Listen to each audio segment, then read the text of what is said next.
folks. Thanks for being here. I'm Mr. Rock and Roller. Believes that people should know what they're eating. It's pretty simple for me, and I'm honored to have the governor with me today, Governor Peter Shumlin, to address this issue as he's been defending the people of his state, Vermont, who have been under threat from great corporations, incredible amounts of money, trying to overturn the people's will in his state. He's standing up for the people.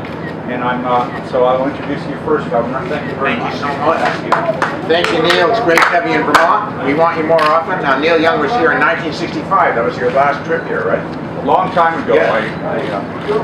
Must have been now. But we're glad to have you back.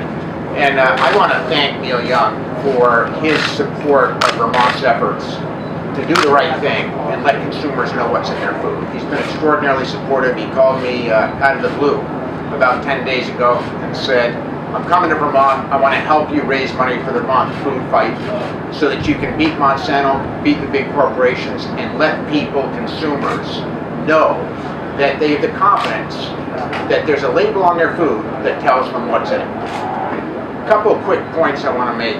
First, right now, Congress is threatening to pass the DARK Act. The DARK Act will supersede states like Vermont. It will basically say labeling can't happen without the approval of federal government, and we remove states' rights to their own destiny. Now, it's kind of ironic that a Republican Congress who claims to believe in local control would now pass an act to remove the ability for consumers to know what's in their food, and to say to states, the big federal government shall supersede your power. So I'm asking Vermonters and people across the country to join me in calling Congress. Call your congressperson, call other people's congressperson, because we know Vermont Congress is on our side, and simply say, kill the DARK Act, and urge President Obama, should it come to his desk, to join us in vetoing that bill. Second, this food fight is so critically important because if we win in Vermont, we'll win in America. This is a very simple concept. Vermonters and Americans should join the 36 other countries in letting consumers know what's in their food. As you know, Maine and Connecticut have passed legislation saying if a group of states do it, we'll do it. In Vermont, we simply said it's the right thing to do, we're going to do it. We knew that Monsanto and the food manufacturers would sue us. They have. We are now raising money through the Vermont Food Fight Fund to help fight back against Monsanto. This is a simple example of corporate greed against people's right to know what's in their food and make an informed choice. So we got to win this. We need your help. So far we've raised $450,000. That's a lot of money in Vermont. We need more because we're obviously up against the biggest corporate lawyers in America, and we're urging people to give. To find our site, just go to foodfightfund.org and donate online. Foodfightfund.org and donate online. And I want to give a shout out not only to Senator Zuckman is here with us that worked so hard for this bill, but to MoveOn.org, to SomeOfUs.org, who's worked very, very hard to help us raise money this fund, to VPERG, who's here today, to so many that came together to help us get this job done. So thank you, Neil Young. It's an honor to have you in Vermont. I am going to make you an honorary Vermonter, and we're going to assure you that when you come in here next July, you can buy any food you want in this state, and you'll know whether it's GMO or not. So we're really delighted to have you here. Take it away, Neil, and have a great concert tonight. Thank you very much. We're going to be rocking out with you. I hope so. All right. We're going to have a great time. Thank you very much, Governor. So it's a great honor for me to be here, and the fund that we have that we've started has raised $450,000. We had tremendous response from this audience coming to this show, and they all came in huge numbers, and we're donating $100,000 from our fee to this fund. Woo! And we would like to see that's $550. We just went $450 to $550. We would like to see some of the high rollers in Vermont who believe in this come up and match that. Because if you got it, break it out. And for the folks who don't have that much money, just contribute as much as you can. And remember, this is a big multinational group of corporations working together to make sure that you don't know what you have on your food table. Make sure mothers don't know what they're feeding their children. Now, there's a lot of science about this. There's a lot of science around it. There's a lot of controversy about the science of GMOs.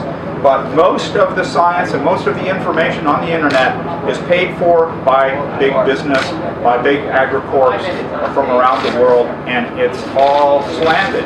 So we have the pleasure of having Dr. Shiva Ayyadurai here today to explain the latest developments in the field of science, independent of the companies, independent of every kind of oversight and control by the corporations, and verified by peers around the world in many, many countries. A huge study. And Dr. Shiva, please come on in here and tell what you know. Thank you so much.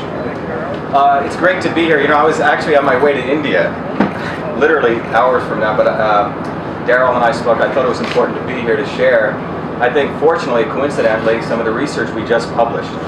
So, first of all, I want to thank the governor, thank Neil for his wonderful work, you know, Mark Zuckerman, is that Mark? Dave Zuckerman, for all the work he's been doing. So look, here's the background. When you look at this entire process, just like labeling is fundamentally a call for American democracy and transparency. Now, the flip side of the other sister child of this is really the call for open standards in science. We're basically talking about the scientific method. So I don't really have a horse in the race, but I can tell you the scientific method is not being followed here at all. There's been a complete subversion of the scientific method, and as Neil alluded, the biggest institutions, the biggest corporations have done that collusion and that corruption. So let me give you how it started with me.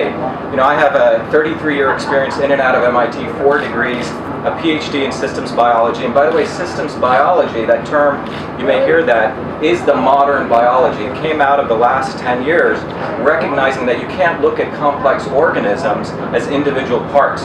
You have to look at the whole holistically. So around 2000, when the Genome Project realized we had the same number of genes as a worm, that complexity is not a function of the number of genes, people woke up and they said, we got to develop a whole new methodology, and that was systems biology. That's when I came back to MIT in 2003, and we built a whole new breakthrough approach of really looking at complexity. Now, what happened out of that was we were able to publish, as Neil said, significant papers. We've been cited in Nature, in Cell, so the most eminent journals on this approach of systems biology. Now, what is systems biology? Systems biology basically says that you look at not just one experiment done in one company like Monsanto, but you look at thousands of experiments done all over the world, you aggregate them, you connect them together to find truth. That's the purpose of systems biology. That's why you call it a system. The ankle bone's connected to the foot bone. You can't just look at one thing alone. So as I was finishing this up, we'd made some major breakthroughs. Last year, the way I got into the GMO movement was the front page of MIT, another corporation. It says, buy fresh, buy GMO. Okay, this is MIT's Technology Review, which is like the Rolling Stones of science. And when I looked at this, it really sort of caught me. Why would the #1 technology institution in the world not be asking a question, buy fresh, buy GMO, question mark? It was buy fresh, buy GMO, a declaration. So that led us to really start using systems biology, which came out of MIT, ironically, by the way. And what did we do? We said, let's really look at what's going on in plants. Remember, Monsanto makes 2 claims, and these are claims, that a GMO is substantially the same as a non-GMO. So the plant is the same. So you got a nice big piece of soybean that looks great, the GMO version. Don't worry, it's the same as a non-GMO. That's one claim. The second claim is, don't worry, it's not going to hurt you. Okay, so we took the first claim and said, can we show, is this ruling of substantial equivalence the same? Okay, so how do you compare the non-GMO to the GMO? Well, the rules that are used are what was developed in the 1970s by the Ford administration for comparing medical devices. So let's say the governor here developed a medical device. A couple of years later, you develop another version. You want to get it fast-tracked if it's substantially the same. So that was a rule that they used. So what we did was, we had heard some inklings that GMOs were generating formaldehyde. Right? So we said, let's apply the scientific method. So what we did was, we looked at about 11,500 papers, as Neil said, across 6,427 scientific experiments done over in 184 institutions across 23 countries. So this is not just looking at Monsanto's data or MIT's data, but this is looking across the board. Basic science. We took that data, organized it, which is the second process of the scientific method. We then aggregated the information, and that was published in our first journal article about 3 months ago in a peer-reviewed journal called Agricultural Sciences. The next thing we did was we organized those molecular pathways, and what I'm referring to is every plant, every fungi, every bacteria in the world follows this metabolic pathway. And we took these molecular pathways and we modeled it, which means modeling it, not just doing mathematical calculations, but actually using the scientific experiments. And what did we discover? In the normal plant, plants do generate formaldehyde, just like you do. But in the normal plant, they create it and they beautifully detoxify it. And they use another important chemical called glutathione. If you Google it, you'll find out glutathione is one of the most important antioxidants. So your formaldehyde is beautifully detoxified. Yes, there's a background level. So some of the people on the internet say, oh, everything has formaldehyde. Of course it does, but it's also detoxified and it's varying levels. But you also have glutathione, which is beautifully maintained, important antioxidant. That was the next paper we published. The third paper we said was, okay, what happens when plants get stressed out, like a drought takes place or pollution occurs? And what you find out in those conditions which occur in nature, like a drought, the plant actually uses up its glutathione, right? Because it's an oxidative environment, it's stressed out. Just like you get stressed out, your body will use up its glutathione. And then the plant accumulates formaldehyde. Got it? So that was the third paper. Now when it came to GMOs, it's a very hard thing. You find out there's very little information out there because so much of it is hidden, so much of it is secretive. It's fascinating in science, and the most important thing in our food supply, you can't find a lot of this. We got very lucky.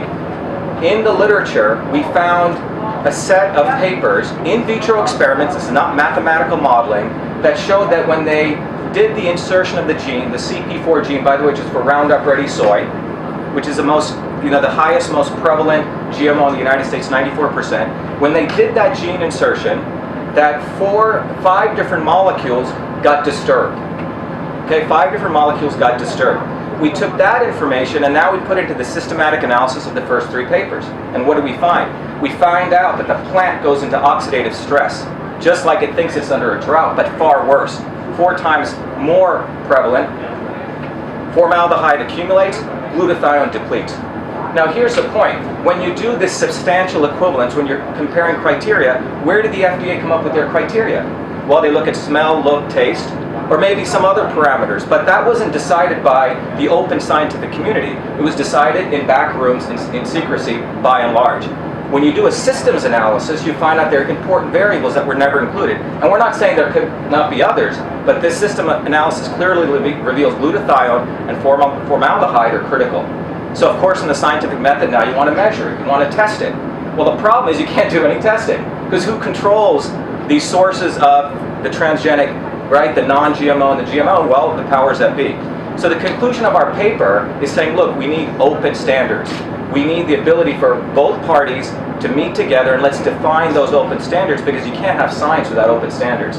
So as Neil and the governor alluded to, we literally have a situation now, just like the attack against labeling, the secrecy in science, including institutions like MIT, is very disturbing. And it's disturbing to the point this GMO issue is not just about GMOs, but it's about a fundamental failure that's taking place in science about American democracy. So we got to get the push not only for labeling, but the sister child of that is demand open standards. And the call that I want to end with is, if you want scientific discourse, let the chief scientists of Monsanto, let them bring their lawyers, let's sit around a table, let's review the results. That's what scientific discourse is about. So I want to end by saying, look, genetic engineering, like the splitting of the atom, is a phenomenal discovery. But when that occurred, the safety assessment technologies lagged behind, and we're using 40-year-old technologies when modern technology exists. And we need to, at minimum, catch up, and we need to have discourse. Thank you very much. Thank you very much, Governor. Thanks for the donation. That's hugely helpful. Great. Well, thank you. It's my pleasure. So you can see why we have to have labeling. There's so much that we don't know, and people deserve freedom of choice. You have to have freedom of choice, and you can't have it if you don't know what it is you're deciding. It's pretty basic.